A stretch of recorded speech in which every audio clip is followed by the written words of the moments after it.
Assalamualaikum warahmatullahi ta'ala wabarakatuh. Nabda hazal majlis qiraati umul kitab Al-Fatihah. A'udzubillahi minasyaitonir rajim. Bismillahirrahmanirrahim. Alhamdulillahi rabbil alamin. Ar-Rahmanir Rahim. Maliki yaumiddin. Iyyaka na'budu wa iyyaka nasta'in. Ihdinas siratal mustaqim. Siratal ladzina an'amta 'alaihim ghairil maghdubi 'alaihim waladdallin. Alhamdulillahi rabbil alamin. Wassalatu wassalamu ala asyrafil anbiya'i wal mursalin wa ala alihi wa sahbihi ajma'in. Nahmaduhu wa nasta'inuhu wa nastaghfiruh wa na'udzu billahi min syururi anfusina wa min sayyiati a'malina. May yahdihillahu fala mudilla lahu wa may yudlilhu fala hadiya lahu. Arsalahu bil huda wa dinil haqq liyuzhirahu 'ala ad-dini kullihi walau karihal kafirun.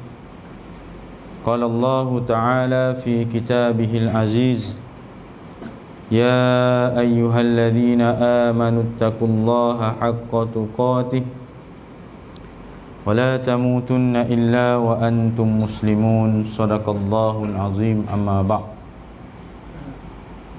Tuan-tuan hadirin yang dirahmati Allah Subhanahu wa taala, alhamdulillah kita rafakkan syukur kehadrat Allah, diberikan petunjuk dan hidayah kepada kita, dapat kita bersama-sama pada malam ini berada di dalam rumah Allah, melaksanakan solat fardu maghrib berjamaah, dan kita melapangkan masa berada di dalam majlis ilmu. Mudah-mudahan Allah Subhanahu wa taala memberikan dan melipat gandakan ganjaran atas setiap amalan yang dilakukan. Jadi tuan-tuan yang dirahmati Allah, insya-Allah malam ni kita teruskan sambung pengajian kuliah kita Fiqh Munakahat. Kita masih lagi membicarakan tentang rukun-rukun nikah. Rukun nikah, yang mana sebagaimana yang kita dah sentuh pada pengajian yang lalu, rukun nikah ada 5. Ada 5: suami, isteri, ingat, wali, ijab dan qabul, saksi. 5 orang, 5 rukun. Jadi pada bulan yang lalu kita dah sentuh tentang ijab dan qabul. Jadi malam ni kita sambung rukun yang seterusnya, iaitu suami. Jadi kalau tuan-tuan ada hasrat nak kahwin lagi, dengar elok-elok, sebab ni rukun yang berkaitan dengan suami. Baik, apa syarat-syarat bakal suami yang nak kahwin ni? Ini syarat dari sudut syarak lah. Kalau dari sudut pentadbiran, enakmen keluarga Islam, banyaklah, macam-macam lah syaratnya. Ini dari sudut syarak. Baik, yang pertama disebutkan dalam kitab Matla'il Badrain ini ialah halal. Apa maksud halal ni? Ada logo JAKIM ke? Halal ni membawa maksud dia bukan dalam ihram. Ihram. Masa bila ni kita berada dalam ihram ni, tuan-tuan? Kita berada dalam ihram ni 2 keadaan saja. Sama ada dalam umrah ataupun dalam haji. Saja-saja duduk di Taman Melo ni dalam ihram tak ada. Jangan duk buat pasal saya tak boleh nikah, tak? Kenapa? Saya dalam ihram ni. Apa dalam ihram duduk kat Taman Melo? Jadi siapa yang dalam ihram, dia tidak boleh berkahwin dan dia tidak boleh mengahwini ataupun dia tidak boleh mewakili kahwin. Tu. Faham tu? Ada beza. Pertama, dia tidak boleh berkahwin. Kalau tuan-tuan pergi haji ke umrah ke,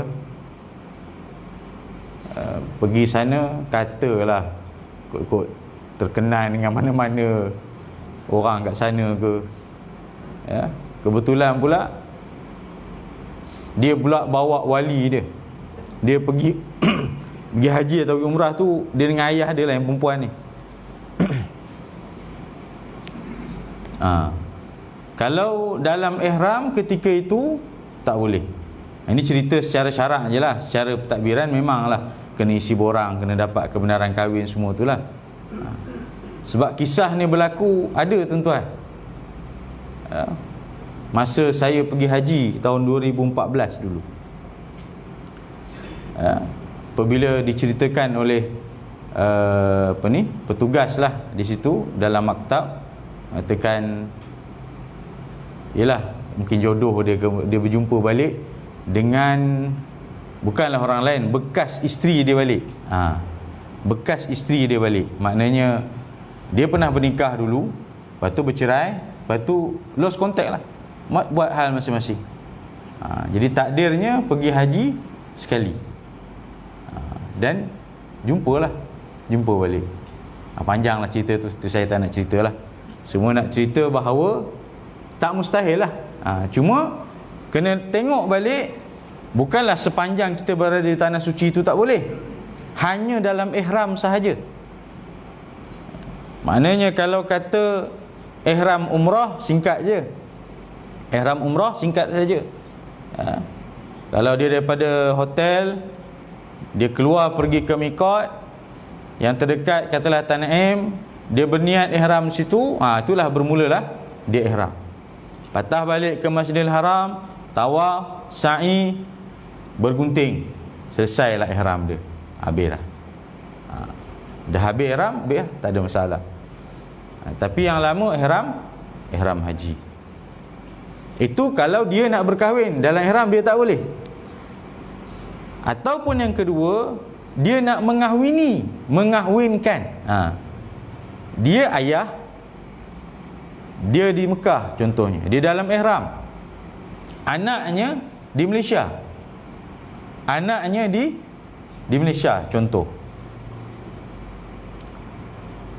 Mungkinlah asalnya tak ada perancangan pun nak kahwin, mana maunya time ayah pergi Mekah, koma gatal-gatal menikah kat sini. Mungkin kok-kok lah ada terdesak. Asalnya plan tunggu ayah balik baru kita nak bernikah, buat majlis akad nikah. Tapi tiba-tiba bakal suami saya ni dapat surat panggilan, kena pergi overseas kerja sana selama setahun, tak boleh balik. Kalau kata lambat, tak boleh ikut. Jadi kena nikah segera ni ayah dekat sana. Kalau ayah dalam ihram, dia tak boleh mewakil-walikan, ataupun dia mewalikanlah pernikahan tu, tak boleh. Wakil pun tak boleh, mewalikan pun tak boleh. Mewalikan tu kalau dia sendiri mewalikan. Pada hari akad nikah tu dia hadir. Kalau wakil, ayahnya di sana, dia wakil, minta Tuan Naib nikahkan anak saya, saya tak dapat hadir pada hari akad nikah. Wakil pun tak boleh, dia nak menikahkan pun tak boleh juga.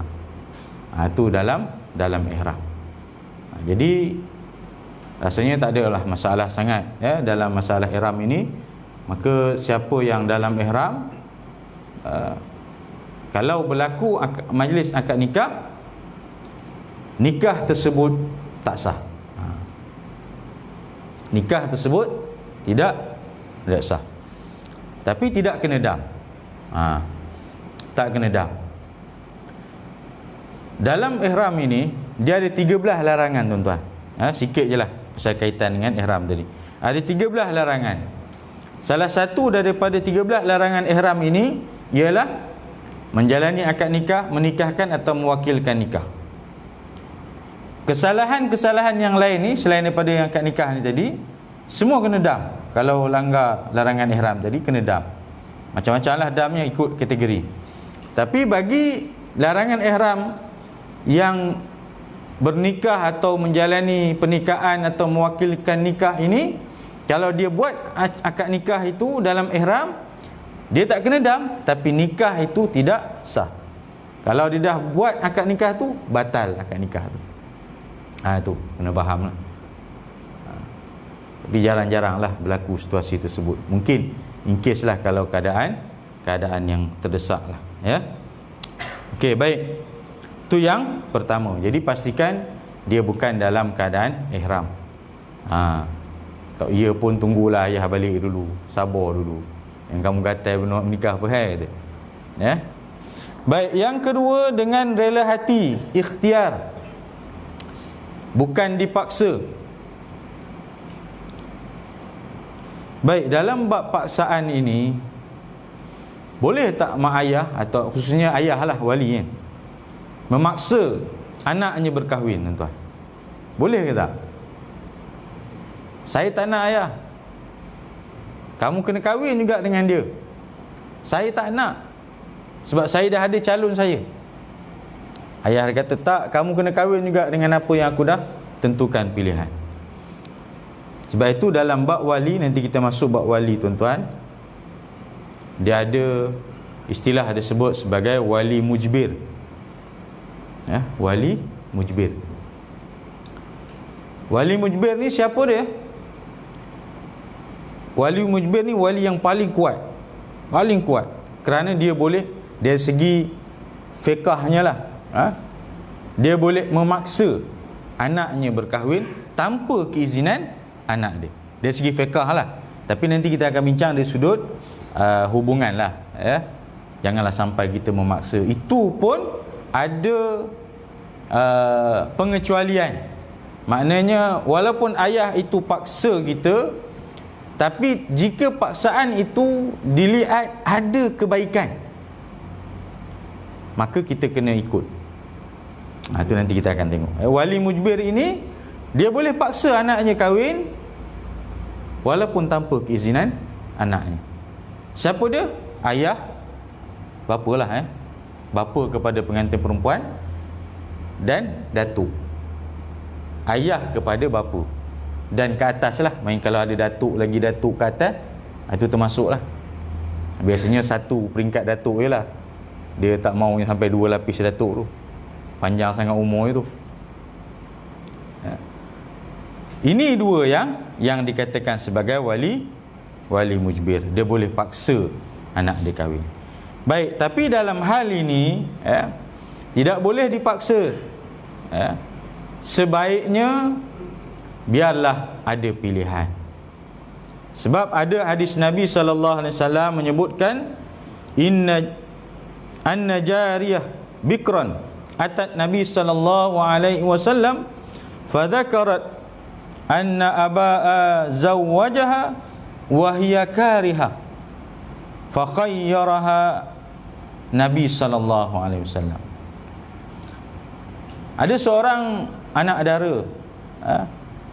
dara, bujang, datang bertemu dengan Nabi SAW.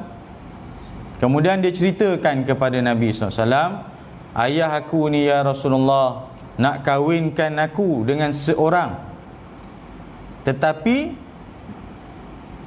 aku tak nak, aku enggan, aku tak setuju.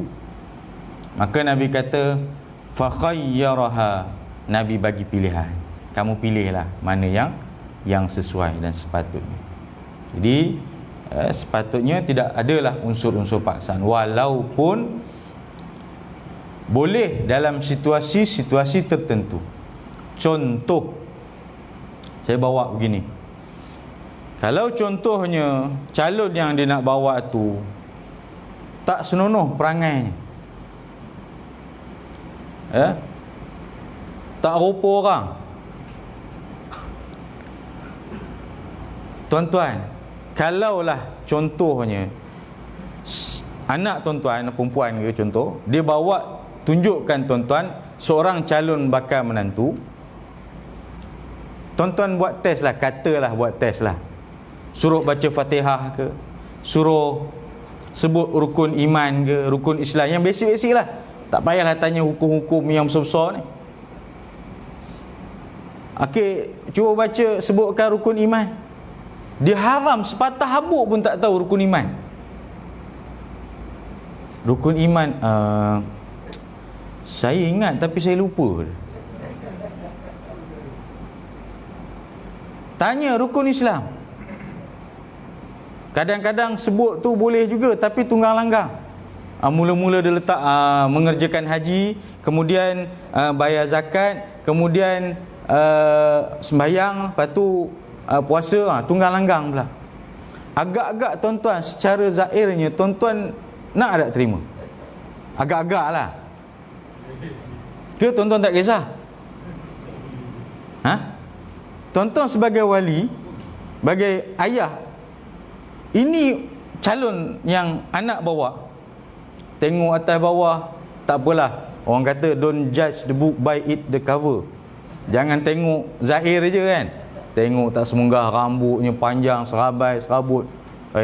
Tak boleh ni. Tak apalah, kita selidik lah. Pakat-pakat panggil bakal menantu tu, jom meh pakcik belanja minum kat kedai Fazari ke apa kan. Berdua je. Jangan ada orang lain. Sembang, tanya gitu gini. Kalau dia rasa Allah, sembahyang pun tak tahu, rukun sembahyang pun tak tahu, tanya mandi wajib pun tak tahu, agak-agak tuan-tuan boleh kata tak apalah, biarlah. Ini benar berlaku tuan-tuan. Sekarang ini kursus kahwin tak ada tau. Ni dalam tempoh PKPP ni sehingga hari ini masih belum ada lagi. Untuk di Perak ni belum ada lagi kursus kahwin. Jadi siapa yang nak kahwin digantikan dengan temu duga. Temu duga. Macam awal-awal dululah saya pernah tengok situasi temu duga orang nak kahwin dulu. Temu duga nak kahwin. Jadi siapa yang nak, dia kena mohon pergi pejabat agama untuk temu duga. Temu duga, soalannya basic-basic je, yang asas je tuan-tuan. Antaranya syahadah, rukun iman, rukun Islam, lepas tu bacaan Fatihah, rukun sembahyang, hadah besar, hadah kecil, itu yang asas lah, asas. Lepas tu yang lain-lain tu hal-hal rumah tangga lah. Apa tanggungjawab suami, apa tanggungjawab isteri tu. Tuan-tuan bayanglah, rupanya ada hikmah bila berlaku macam ni, dia balik kepada asal temu duga ni tuan-tuan. Selalu kursus kahwin ni, dengar ya ceramah kursus kahwin 2 hari habis, lepas saja balik Tapi bila kita depan-depan ni, kita tanya. Tuan-tuan bayang, kita tanya rukun iman.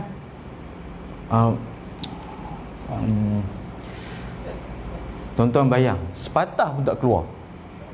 Saya kata, kenapa kamu gugup ke? Saya kata, kalau gugup, tenanglah. Ini bukan akad nikah, saya kata. Ini baru temu duga je. Selalu orang gugup ni time akad nikah kan. Dia kata, tak keluar, sepatah pun tak keluar. Tuan-tuan bayang, ada berapa rukun iman ni? Sepatah pun tak keluar. Kalau bisu tak apalah juga. Tanya yang bakal pengantin perempuan. Dia kata, okey, sebut yang bakal pengantin perempuan bagus pula.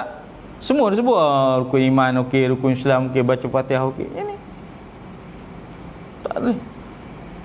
Tu saya kata, okey, rukun sembahyang boleh sebutkan tak rukun sembahyang? Tak boleh sebut. Saya kata, kamu ni betul ke nak temu duga? Tak ada buat persiapan ke setidak-tidaknya? Kalaupun bukan untuk ilmu, maknanya baca untuk ilmu, untuk keperluan diri, paling-paling tidak baca untuk hafal, sudahlah, hafal untuk temu duga. Paling-paling tidaklah orang kata. Saya kata macam inilah, takkan saya nak luluskan. Tak adil lah bagi saya kata.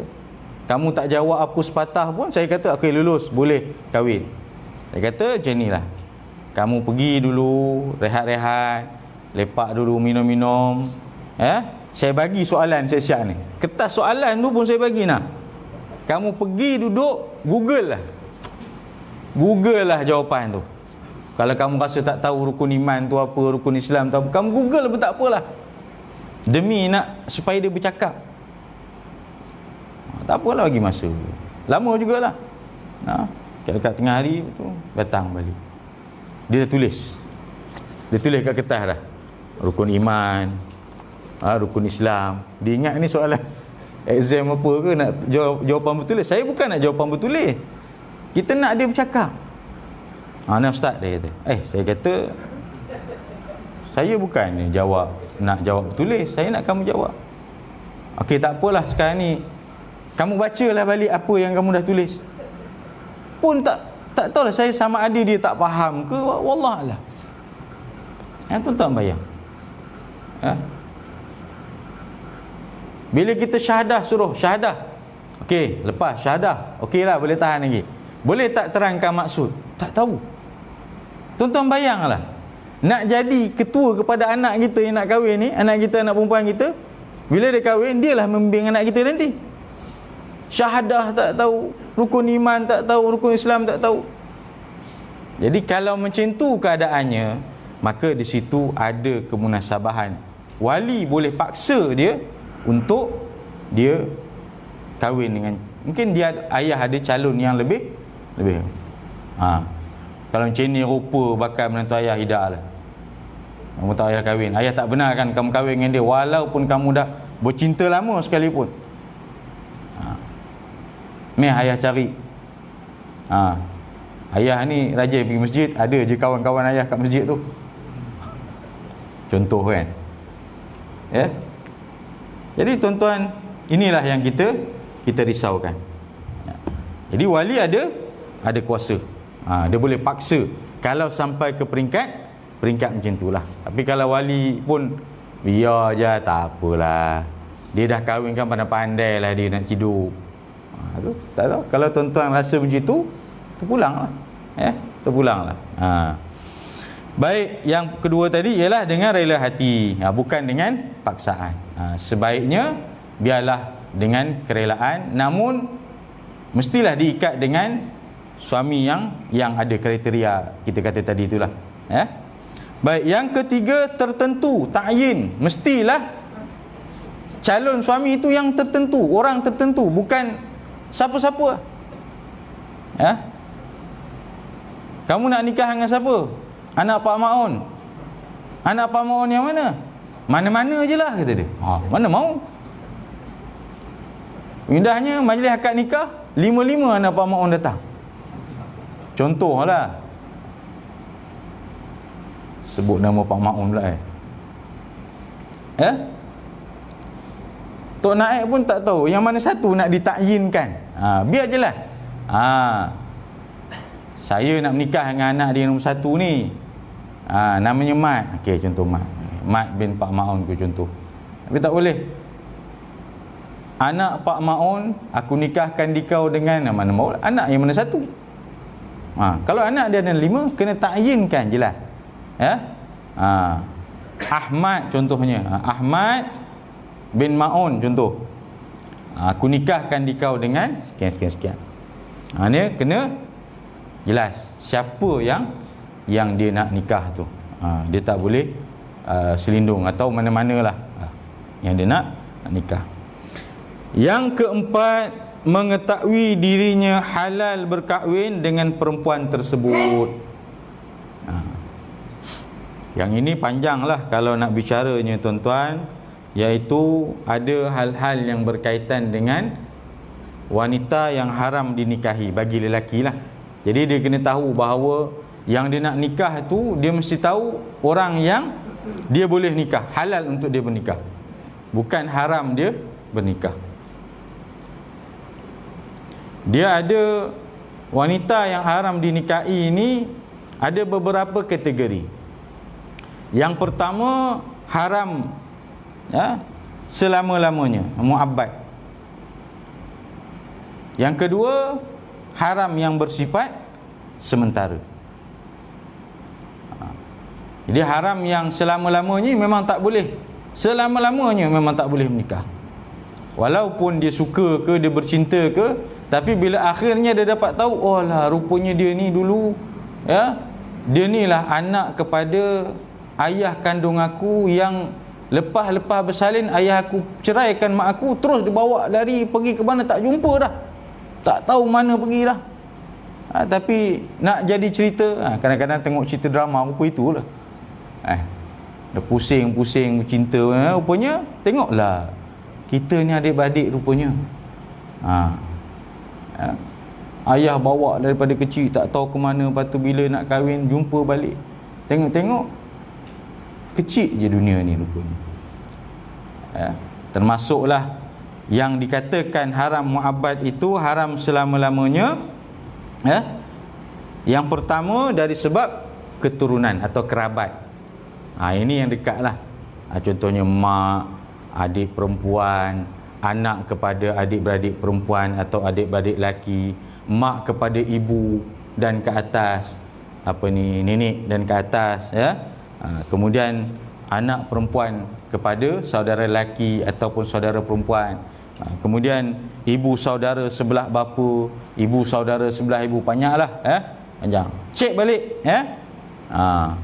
mana tahu kita ada punya sejarah silam yang terpisah keluarga dulu, tiba-tiba bertemu kembali. Maka kalau kata boleh kahwin, teruskan. Tapi kalau haram berkahwin, dia kahwin juga, maka nikah itu tidak sah. Jangan main tuan-tuan, ya. Kita bimbang sampai ke peringkat dah ada anak, ya. Ada kes-kes tertentu yang dah sampai ke peringkat ada anak, banyak dah, ramai lah, anak pun dah besar, rupanya cek nikahnya tidak sah. Nikahnya tidak sah. Tuan-tuan bayang macam mana. Adalah pengalaman saya, ya, mengendalikan kes-kes tertentu rumah tangga ni. Asalnya dia cerita pasal masalah orang lain lah, tapi sambil-sambil tu dia kata, ustaz, boleh tak saya nak tanya sikit lah, sambil alang-alang saya dah jumpa ustaz ni, apa masalah, boleh saya bantu? Apa hukum kalau kata seorang anak perempuan ni dia bernikah tapi status dia tu anak tak sah taraf lah, maknanya bapa dia tu sebenarnya bukanlah bapa yang boleh jadi wali, berarti dia nikah juga guna bapa itu, ayah itulah. Dia kata tak sah, sebab bila anak tak sah taraf, maka dia kena pergi kepada wali hakim. Dia tak boleh ayah itu nikahkan dia juga, walaupun tanpa pengetahuan dia. Maknanya anak perempuan ni mungkin dia tak tahu pun dia tak sah taraf dan sebagainya, tapi ayahnya tak nak melukakan hati anak dia yang dia bela. Yalah, dia sebenarnya orang kata istilahnya bapa biologi lah, sebab benihnya tetap benih ayahnya itu juga, cuma dari segi syarak dia mungkin dah mengandung sebelum nikah, lepas tu dia nikah jugalah. Jadi dia tetap jadi suami kepada isterinya tadi ni. Jadi bila dia takut, dia tak nak keluarga belah sana malu ke dan sebagainya, akhirnya dia senyapkan benda tu, dia tetap jadi wali. Sampailah bila dah besar dah keluarga, akhirnya baru dapat tahu bahawa nikah yang dia laksanakan itu tidak sah. Tuan-tuan bayang kesan dia.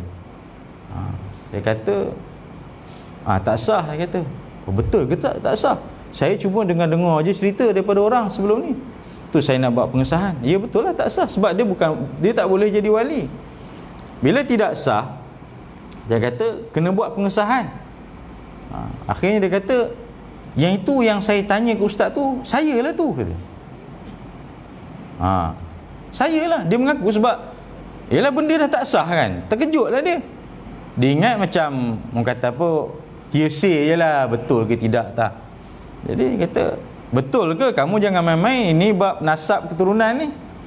Sekarang ni kamu tunjuk bukti tarikh nikah mak ayah kamu, sebab nak bukti kata dia tu anak tak sah taraf. Caranya tengok tarikh nikah mak ayah. Tak apalah, dia kata saya cuba cari, bawa dan talikan dengan tarikh lahir dia. Tarikh lahir dia itulah yang dia nak yang kahwin ni tadi. Tengok tarikh nikah, tarikh dia lahir, memang tak cukup. Memang tak cukup. So, bukti dah jelas lah, dokumentasinya jelas. Jadi saya kata yang ini prosedurnya kena pergi ke mahkamah, buat proses farak, pisahkan, batal lah, maknanya membatalkan perkahwinan itu dan diakadkan nikah semula dengan menggunakan wali hakim. Dengan menggunakan wali hakim, batal dan menggunakan wali hakim, pergi proses mahkamah. Dan kita pun segerakanlah, sebab benda tu dah jadi isu besar kan, dah anak pun dah ramai semua, kita tak nak lah lanjut. Soal tak payahlah cerita nak buat kenduri kahwin ke apa benda, tak payahlah, itu dah tak ada masa lah nak fikir soal itu kan. Maknanya batalkan perkahwinan itu, kita buat akad baru dengan menggunakan wali hakim. Hakim keluarkan kebenaran, wali hakim, so kita nikahkan semula, syarat dia, maka dia sah baliklah sebagai suami isteri. Tapi ceritanya dah jadi panjang dan macam-macam lah kan, macam-macam. Jadi sebab itu dalam bab hal nikah ni sah tak sah ni, jaga elok-elok, jangan sampai nanti menyesal tak sudah. Menyesal tak sudah. Sama juga ada yang bapa angkat jadi wali kepada anak angkat dia. Dalam mungkin dulu punya cerita lah, mungkin dia agak longgar sikit, dia boleh tukar bapa angkat tu letak bin hujung. Memang bila IC, photostat IC bagi kat borang tu, memang binti itu ialah binti kepada bapa angkat dia. Jadi kita ingat tak ada apa isu lah, kita proceed lah macam biasa, dan nikah lah macam biasa. Sedangkan dia tahu dia adalah bapa angkat, dia tak nak cerita pun tentang bayar, dah menikah apa semua. Bila orang dah bising-bising apa, mungkin jiran-jiran ke saudara dah bising semua, akhirnya dia datang balik, Ustaz, saya nak buat pengakuan, sebenarnya saya ni bukan bapa kandung dia, saya bapa angkat dia. Sudah, saya kata, kenapa tak cerita? Benda ni bukan boleh buat main-main. Benda ni membabitkan nasab keturunan. Tak sah nikah tersebut, kesannya besar. Saya kata, kalau macam tu, farakkan nikah tersebut, cari bapa kandung dia, sebab dia bapa angkat. Bapa kandung dia ada tak? Kalau kata ada, masih hidup, boleh dikesan, dapatkan, guna kebenaran wali bapaknya. Kalau bapaknya memang dah meninggal, ada wali lain, guna wali yang ada. Kalau bapaknya tak jumpa, tak tahulah Ustaz sama ada meninggal ke hidup ke, tak tahu, tak dapat khabar berita, tak tahu hidup ke mati, bukti mati pun tak ada, bukti dia hidup pun tak tahu. Dah buat iklan dah dalam surat khabar, iklan kat media sosial ke, tak jumpa lah. Biasa mahkamah dia akan minta kita buat iklan dulu, nak cari wali yang ghaib ni. Dalam tempoh tertentu tak jumpa juga, barulah dia guna wali hakim. Istilahnya wali ghaib. Ayah kandung mana? Tak tahu Ustaz, tak jumpa dah hilang, dah masa kecil diserahkan, lepas tu dia pun tak tahu ke mana dah. Kalau tak jumpa, istilahnya wali ghaib, pindah kepada wali hakim. Macam tu. Maka kena nikah semula lah. Sebab tadi dia nikah guna ayah angkat, tak boleh, batal, tak sah nikah tersebut. Buat akad yang baru menggunakan wali hakim. Macam-macam lah kalau kita nak cerita. Termasuklah ni tadi yang berkaitan tentang halal berkahwin dengan perempuan yang kita nak kahwin tu. Pastikan dia bukanlah perempuan yang kita haram nikahi, Itu panjang kalau nak ceritanya tentang. Baik. Seterusnya, tidak sah perkahwinan seorang lelaki yang masih di dalam ihram, walaupun perkahwinan itu dilakukan oleh wakilnya. Tadi saya dah sebut, tak sah pernikahan itu jika dia dalam ihram, walaupun yang dilakukan itu melalui wakil. Wakil aja, pun tak boleh, tak sah juga. Hatta dia dah wakalah wali dulu pun, dia pergi ke sana, tak sah juga wakalah wali yang dia buat tu. Contohnya aku nak pergi Mekah ni, tapi anak aku ni gaya-gayanya nak nikah dah ni, aku wakalah dulu siap-siap lah. Dia pergi sana, dia dalam ihram di sana, anak dia nikah lah kat sini sebab dia dah wakalah dah dengan naik kadi ke juru nikah ke, pun juga tidak sah walaupun wakil. Ya, sama juga.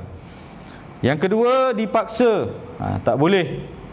Dalam konteks ini dia bukan automatik batal, cuma boleh dibuat permohonan ke mahkamah. Mungkin sebab aku tak boleh terima jugalah, aku kahwin ni bukan atas dasar sukarela, tapi ayah aku paksa aku.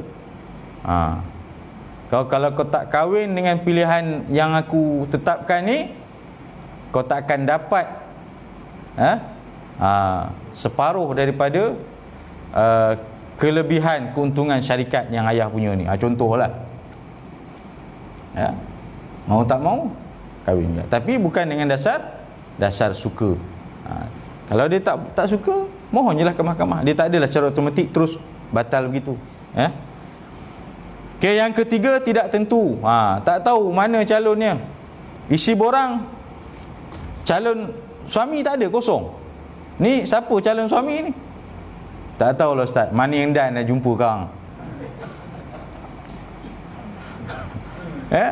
Nak nikah isi borang, kena isilah nama calon suami. Mana boleh tak ada. Nantilah saya fikir dulu. Tak ada balik. Kalau fikir dulu nak cari, nanti kamu cari dulu, isi barulah buh nama. Tak boleh. Biarlah yang dah tertentu. Dia kadang-kadang dah isi borang pun tuan-tuan, kalau bukan jodohnya, tak sampai juga ke nikahan. Ada tuan-tuan yang dia dah isi borang dah, nama suami ini, nama bakal isteri ini, dah nak proses dah. Kita dah bagi dah pun kebenaran dah belah laki ni, tinggal laki nak hantar belah perempuan. Takdir Allah tak jadi. Tak tahulah macam-macam lah akhirnya, tak jadi. Sebab tu bila tak jadi, benda tu ada dalam sistem. Dia mungkin dah lama, tiba dia pun datang, dia hantar borang yang baru. Borang tu mungkin calon lain lah barangkali kan. Yang dulu mungkin tak jadi ke, putus ke, atau apa-apalah. Tiba-tiba nak pergi, bakal tunangnya meninggal ke kan. Udah nak sampai meninggal pula, terkejut. Tak ada jodoh. Lalu bila kita kira balik, Syekh ni dulu ada mohon kahwin dengan ni kan, ada jadi kahwin ke tidak ni? Pasalnya dalam sistem ni ada nama dia, ataupun cik berpoligami. Sebab dalam sistem kita dah bagi kebenaran. Dia kata panjang ceritanya, atau ringkaskanlah, ringkas cerita, tak ada jodoh dah kata dia. Habis cerita, tak ada jodoh. Betul ke tak ada jodoh? Ke kamu nikah juga dengan dia, lepas tu yang ini kamu nak nikah tambah isteri ke? Kita kena sidik tu dalam sistem ni tuan-tuan. Memang baguslah bila ada sistem online kahwin ni. Cukup. Boleh detail. Orang tak boleh nak menipu lah. Walaupun kadang-kadang ada juga yang terlepas lah, yang orang kata apa, kadang-kadang dia licik jugalah istilahnya. Baik, yang keempat, tidak mengetahui bahawa perempuan tersebut halal berkahwin dengannya. Pastikan dia adalah perempuan yang halal untuk kita nikahi. Walaupun saudara terdekat, tapi kalau dia boleh kahwin, silakan. Sepupu contohnya, boleh kahwin tak? Dengan sepupu boleh? Walaupun saudara terdekat. Sepupu ni maksudnya dengan anak kepada adik-beradik, anak kepada bapa saudara. Gitu. Dekat lah tu kan, dekat. Tiap-tiap kali raya balik berkumpul, bukan kali raya balik berkumpul, memang dah selalu berjumpa dah, pasal keluarga dekat. Tapi kalau dah halal nikah memang boleh. Cuma orang kata, dekat benar lah, carilah jauh sikit. Tak berkembang keluarga kita ni, biar berkembang sikit. Pusing-pusing keluarga itu je. Ikutlah, kalau dah itu jodohnya, asalkan dia adalah halal untuk kita nikahi, bukan yang haram kita nikahi. Baik, itu yang bagi syarat bagi suami. Kita tengok pula syarat bagi isteri. Baik, Syarat bagi isteri hendaklah yang pertama halal, bukan dalam ihram. Sama jugalah macam tadi. Sebelum saya terlupa, yang lelaki dia ada satu tambahan. Apa dia? Tambahan satu lagi ialah tidak mempunyai 4 orang isteri.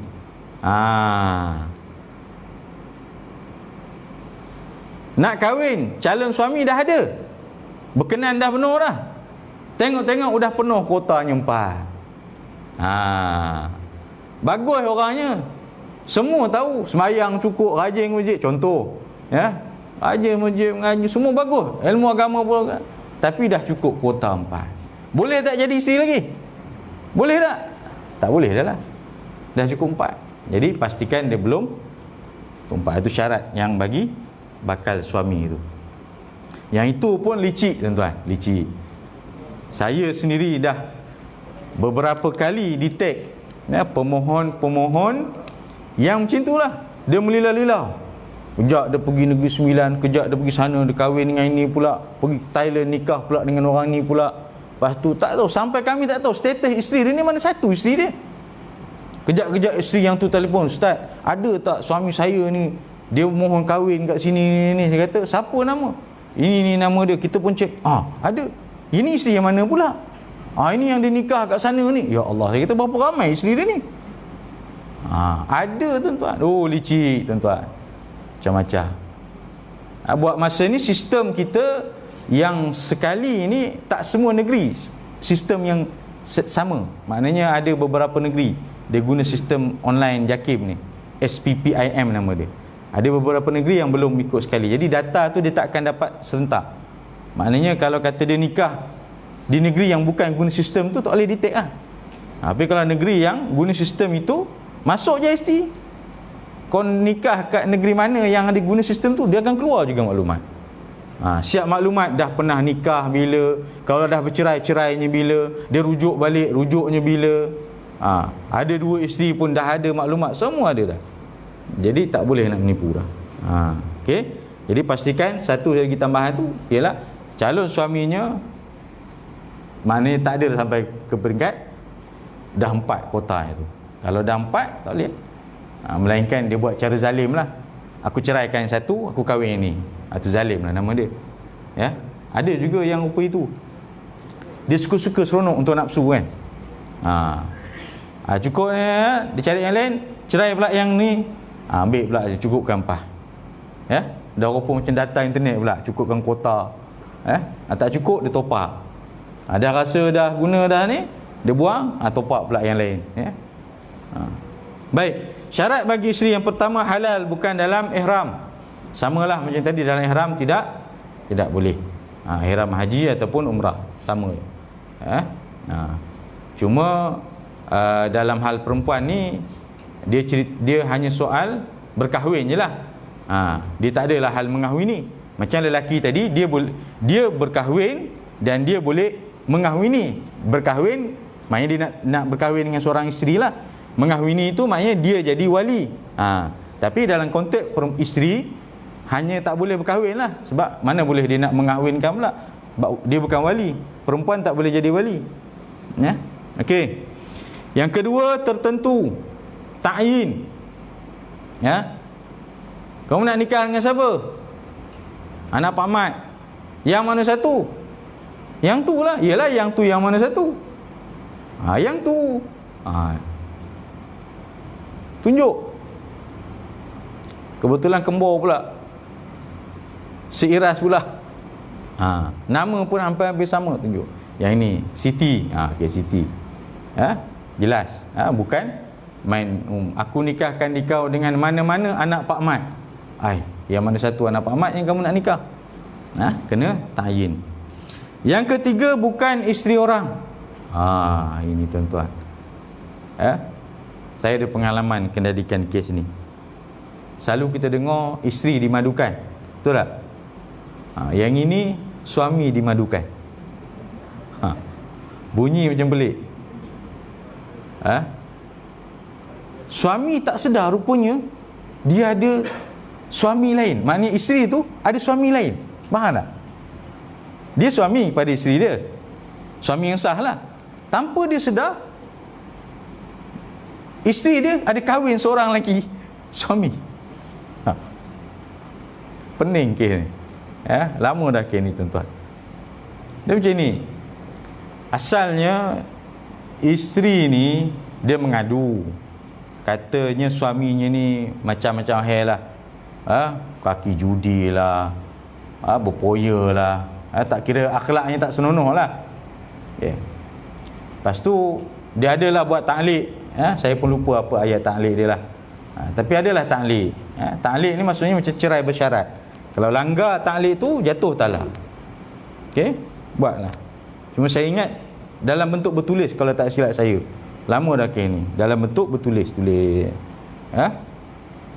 Kemudian dia dapati bahawa isterinya, suami dia langgar apa yang dia dah janji tu.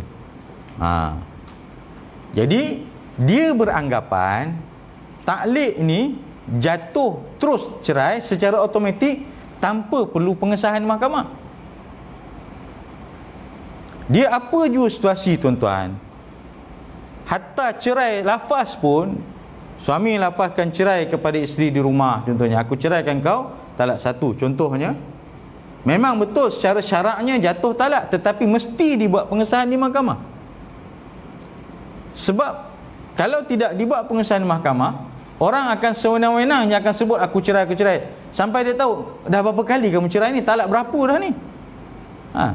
Pagi dia sebut cerai, tiba-tiba petang aku rujuk balik lah. Udah sampai berkali-kali, sampai orang, kita ni boleh lagi ke ni rujuk ni? Jadi sebab itu kena buat pengesahan. Mahkamah sahkan, cerai ini sah mengikut hukum syarak, maka barulah boleh daftar cerai, keluar surat cerai. Dah tulis tu cerai talak satu kali pertama, contoh. Baru bukti. Samalah juga macam ta'liq.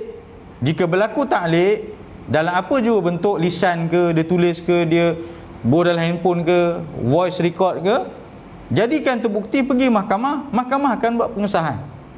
Kalau mahkamah kata ta'liq ni sah dan jatuh talak, barulah confirm jatuh.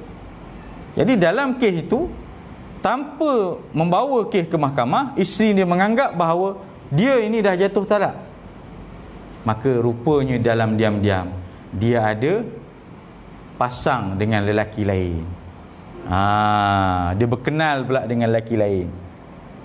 Walhal tadi dia masih lagi suami dia, yang suami dia tadi tu, cuma belum dibuat pengesahan.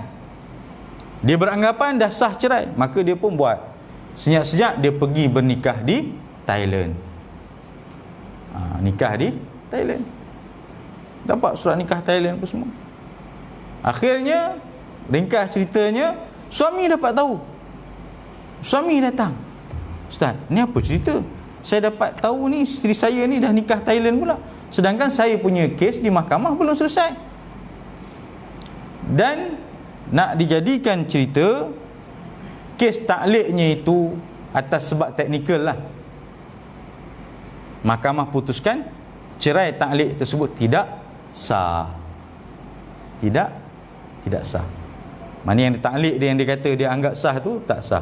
Sebab itu tak tentu, bukan semua cerai ni boleh confirm terus sah. Ada teknikal yang menyebabkan dia tidak sah. Bila tidak sah, maka dia kembalilah kepada status dia suami isteri. Sedangkan dalam masa yang sama, yang perempuan ni pula kata dia dah kahwin kat Thailand pula. Jadilah suami tu kata, saya terpaksalah ke mahkamah pakaian, Ustaz. Kenapa? Saya dah dimadukan, kata dia.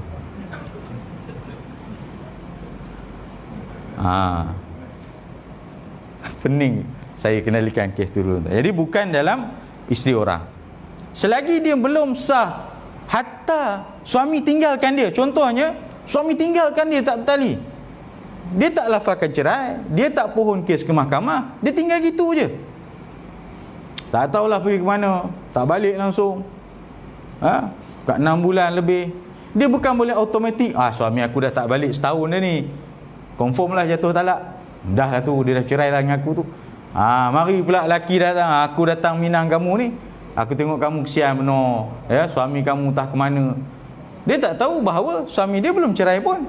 Istilah orang kata gantung tak bertali. Dia pun kata-kata, kita nikah kat Thailand dah. Jom nikah kat Thailand. Balik-balik tengok suami dia datang balik. Ni siapa dalam rumah kita ni? Ni suami saya lah.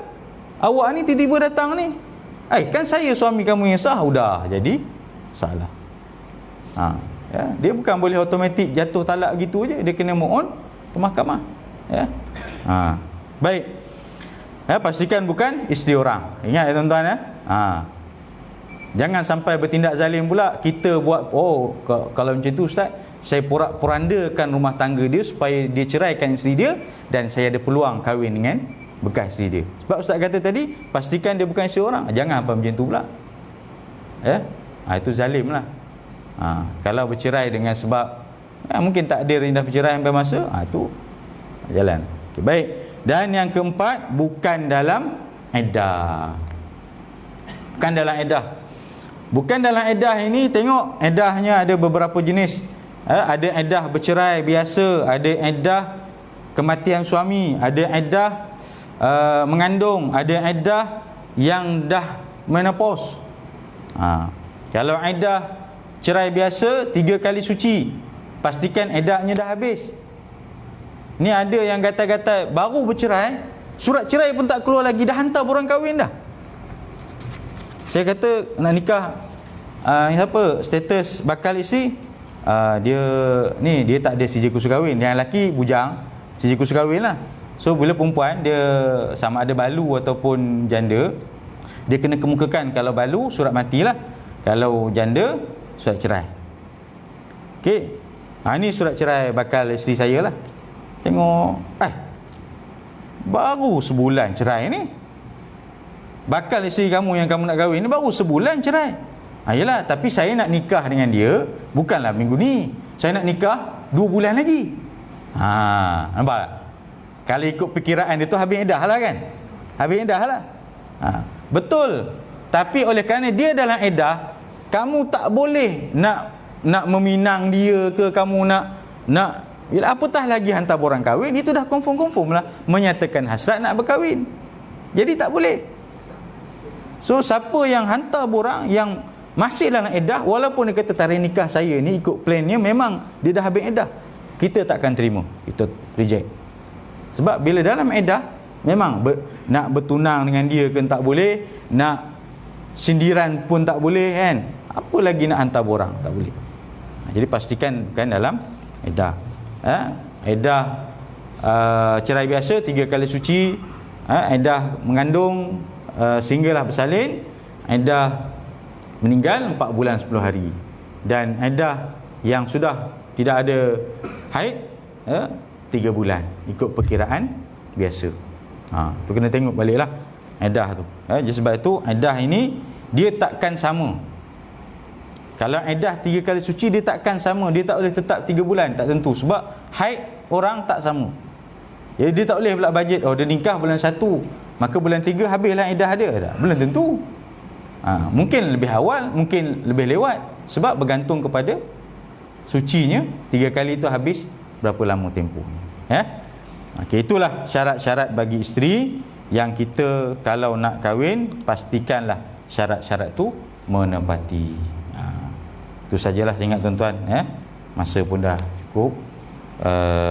Sambunglah nanti bab wali pula. Wali. Tuan-tuan, kalau tuan-tuan tak berkeinginan nak kahwin, tuan-tuan mungkin akan jadi wali pula. Jadi wali ni pun penting, syarat-syarat jadi wali. Wallahu alam. Kalau ada soalan boleh kita kongsikan.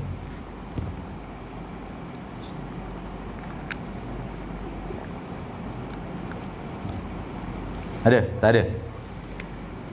Tak berani nak tanya ya?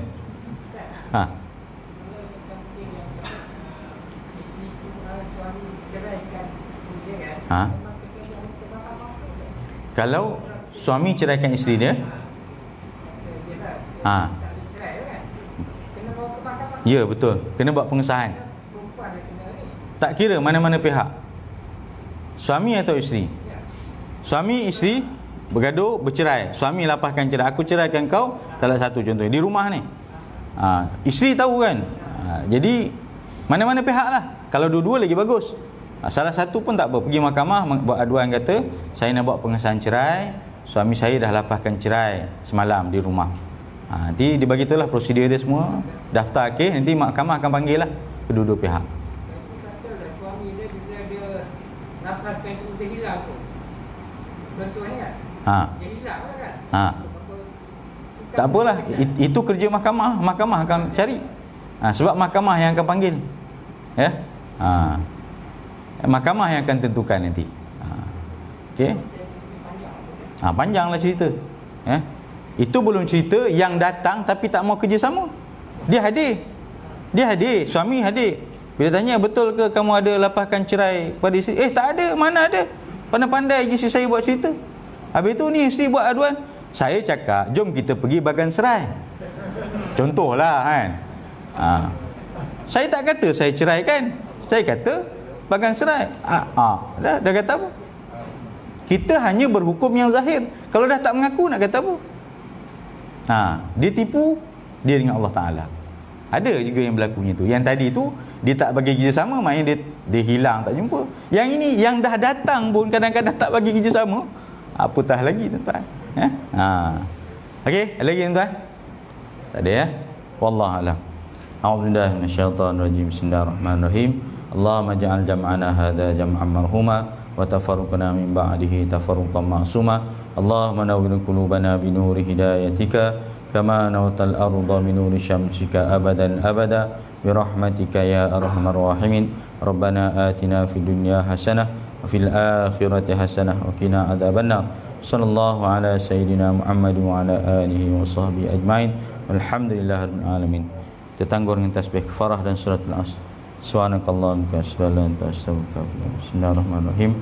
Wal 'asri innal insana lafi khusr illa alladhina amanu wa 'amilus solihat tawassaw bil haqq tawassaw bis sabr. Sadaqallahul azim. Assalamualaikum warahmatullahi taala wabarakatuh.